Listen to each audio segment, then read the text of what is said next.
looks like.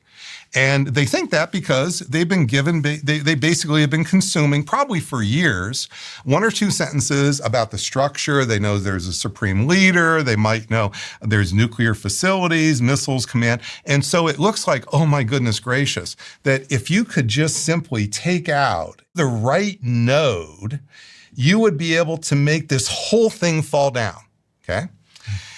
But that's the wrong image, Stephen. This is the way smart people think. The problem is, this is a false image of most regimes, even the bad ones, and certainly the Iranian regime. Let me just focus on the Iranian regime. The Iranian regime is more like a matrix. It's not brittle the way this is. So you can keep trying to pull things out, but with a matrix, or I think the corporate structures now are built to be adaptive to change because you have so many changes that happen. The structure needs to adapt to change. That is basically the structure of revolutionary regimes going back to before World War I. Okay, I want to ask a dumb question. Yep. When they took out the supreme leader in Iran, Yep.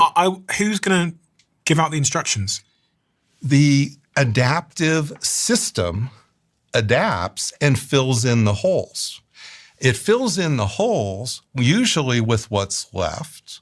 And in this case, the supreme leader that we took out, this particular hole, this was the guy who had two fatwas, they're called. These are religious edicts. It's like a papal edict against nuclear weapons. It's a religious, he's the leader of essentially the religion, a little bit like the Shia Pope. Mm-hmm. And he is actually issuing religious doctrine, and that's called a fatwa.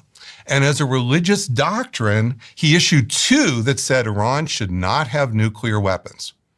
The guy we killed was one of the guardrails against nuclear weapons.